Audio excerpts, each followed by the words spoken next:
मेरे बच्चों के मुंह पर थप्पड़ वगैरह मारते रहे। ऐसा ही वकार ने मेरे कपड़े उतार के मेरे साथ ज्यादती वगैरह करता रहा। मेरे कपड़े उतारे, मेरे उन्होंने पूरे जिस्म पे हाथ लगाया, मुझे मेरी शर्तें मनवाता रहा। उन्होंने कहा कि अगर आपने अपने बच्चों की रिहाई चाहती है ना, जैसा हम आपको कहते हैं आप वैसा, मैं इंसाफ चाहती हूँ। जब मुझे इंसाफ ना मिला तो मैं अपने बच्चों समेत खुदकुशी कर लूँगी। अब मेरे पास जीने के लिए उम्मीद ही क्या रह गई है? आप बताएं क्या उम्मीद रहेगी? है कोई वजह है मेरी जीने की? पहले उन्होंने बगैर तो मेरी ज़िंदगी बर्बाद कर दी, फिर ऐसा ही वक्त को तो नहीं थी। पाँच तरीने मेरे लिए छोड़ के चली गई। उन्होंने मुझे सही रात अपनी ज्यादती का निशाना बनाया, बहुत मारा इन्होंने इस कदर मुझे मारते रहे कि सही रात उन्होंने कि जैसे जानवरों की जैसे मेरे साथ सलूक उन्होंने किया। फिर उसके बाद बरहना हालत की ट्रेन के ऊपर पटरी के ऊपर मुझे फेंक दिया गया। बरहना हालत में? हाँ, फेंक दिया गया। आपके लिए वहाँ पर गए थे, हम इंसाफ के लिए गए थे, पर इंसाफ नहीं हमें मिला। हम बदनसीब लोग हैं, एक साल से हम सड़कों पे धक्के खा रहे हैं। हमें छुपते फिर रहे हैं बस मुल्ज़िमों से और पुलिस से भी। अस्सलाम वालेकुम नाज़रीन, उर्दू 5 के साथ मैं हूँ आपके होस्ट राबिया अली। नाज़रीन, इस वक्त मेरे साथ एक मज़लूम खातून मौजूद है, साथ उनके शोहर है, छोटी बच्ची है जो कि इंसाफ के लिए 1 साल से दरबदर हो रही है। और हमारे जो मुहाफ़िज़ है जिनसे हम तहफ़्फ़ुज़ लेने जाते हैं, पुलिस जो है उनके पास जाती है, आगे वो भी जो है इनकी इस्मतदरी करते हैं। और इसके अलावा जिस इंसाफ के लिए वहाँ जाती है, इनके साथ असल वाक़या क्या हुआ है इन्हीं से जानते हैं। शोहर मौजूद है, सबसे पहले इनसे बात करते हैं। अस्सलाम वालेकुम। वालेकुम सलाम। भाई, मुझे ये बताएं कि ये आपकी बीवी है? जी, मेरी वाइफ है। तो क्या हुआ है पूरा वाक़या कि आप यहाँ पर सड़कों पर क्यों खड़े हैं? ये हम बदनसीब लोग हैं, एक साल से हम सड़कों पे धक्के खा रहे हैं। हमें छुपते फिर रहे हैं बस मुल्ज़िमों से और पुलिस से भी। ये पुलिस वाले ने सरेआम मेरी वाइफ का हाथ पकड़ा, अपने साथ ले जाने की कोशिश की। अभी? आप सबने देखा? हाँ। इन सब ने देखा, मेरी वाइफ को साथ ले जाने की कोशिश की। ये ऐसा ही करते हैं हमारे साथ। हम जब भी आते हैं रोडों पे, सड़कों पे इंसाफ लेने के लिए, ये मेरी वाइफ को और मुझे पकड़ के थाने में ले जाते हैं। उधर ले जाके अपनी हवस का निशाना, अपनी हवस बुझाते हैं। ये इंसाफ करते हैं हमारे साथ। मेरी वाइफ के साथ गैंग रेप किया गया। मोहल्ले में एक आसिया नाम की खातून थी जो घिलौने काम करवाती है लड़कियों को, अपने जाल में फंसा कर काम का झांसा देकर अपने घर में बुलाकर इनको भी उनकी बातों में ये भी आ गई। ये उनके साथ चली गई, जाकर उनके घर में काम के बहाने 5 लड़कों ने इनके साथ जाती की और फिर वहाँ से गायब हो गए सब लोग। वो लड़के कौन थे? वो लड़के जो थे वो सुनने में आया, वो आसिया नाम खातून थी, एक उसका बेटा था, उसका नाम तजम्मल था जिसकी तस्वीर है हमारे पास, एक उसका भतीजा था इकराम अली, बाकी उनके 3 साथी और थे, सलीम, बिलाल और मुज़म्मिल। उस वक्त आप किधर थे? आपकी इजाज़त से ये नहीं गई थी? नहीं, इन्होंने मुझसे बात की थी एक दफ़ा कि आसिया नाम की खातून है हमारे मोहल्ले में, पीछे गली में रहती हैं वो मुझे कहती हैं मैंने ना आप मेरे घर में ना बर्तन या झाड़ू वगैरह मार दिया करो, आपका जो थोड़ा बहुत जो खर्चा वगैरह वो हम आपको देंगे और आपके जो घर में जो कुछ थोड़ी सी मदद मिलेगी और खर्चा कम होगा।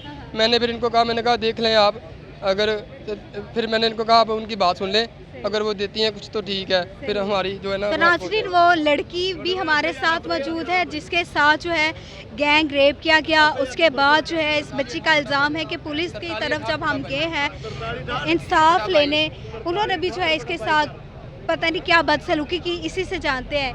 अस्सलाम वालेकुम। वालेकुम सलाम। क्या हुआ है आपके साथ? मेरे साथ गैंग रेप हुआ है। किसने किया?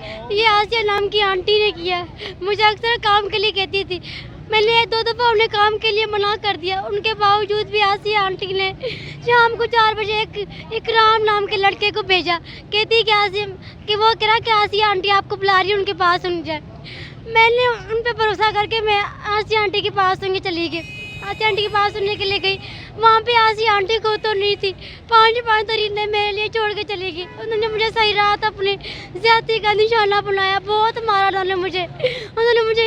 इन्होंने इस कदर मुझे मारते रहे कि सही रात उन्होंने कि जैसे जानवरों की जैसे मेरे साथ सलूक उन्होंने किया।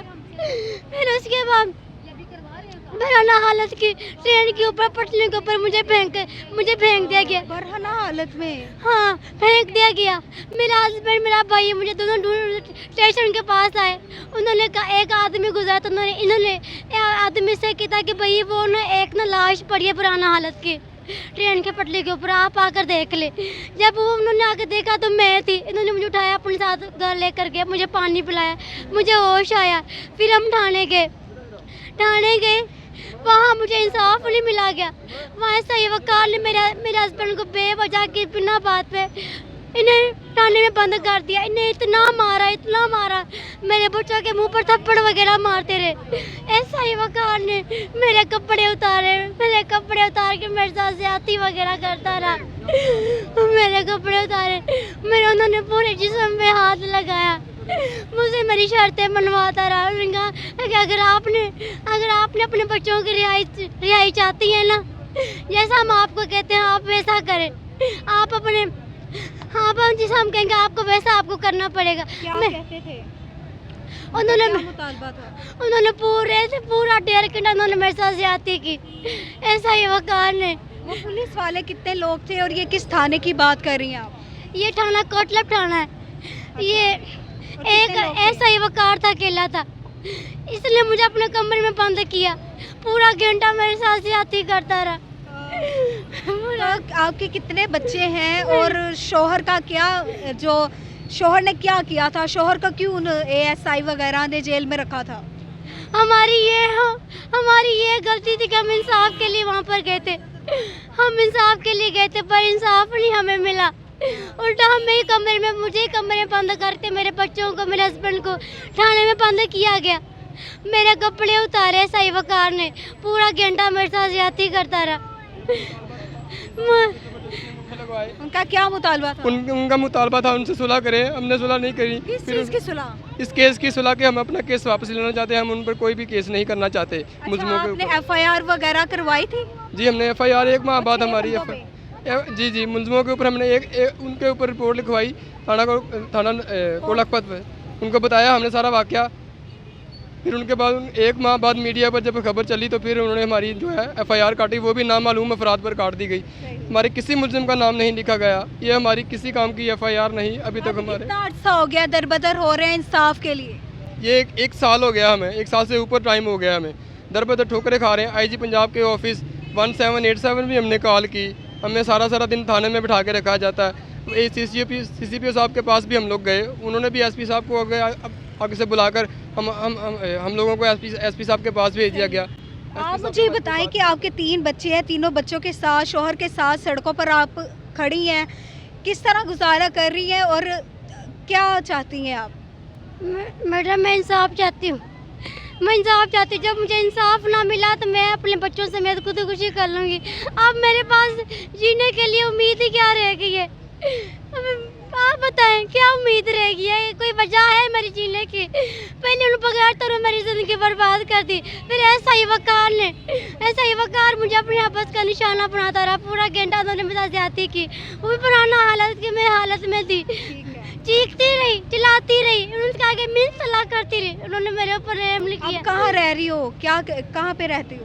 मैं अब रह रही हूँ अस्तर कॉलोनी रह रही हूँ। चलें, तो नाज़रीन आपने इस खातून की जो है और साथ शोहर है, 3 बच्चे हैं, इसकी बातें सुनिए। इंसाफ के लिए दरबदर है और जो हम मुहाफिज हैं उन्होंने जो है इनकी इज़्ज़त को पामाल कर दिया है। हमारे आला अफसरान से, IG पंजाब से, जो हुकूमत पाकिस्तान है, उनसे यही मुतालबा है कि इन बेकसूरों को जो है इंसाफ दिलाया जाए और जो भी इनके मुल्ज़िम हैं जिन्होंने ये किया है काम, उन्हें कैफ़रे किरदार तक जो है पहुँचाया जाए। इसी के साथ मुझे इजाज़त है। अल्लाह निगहबान।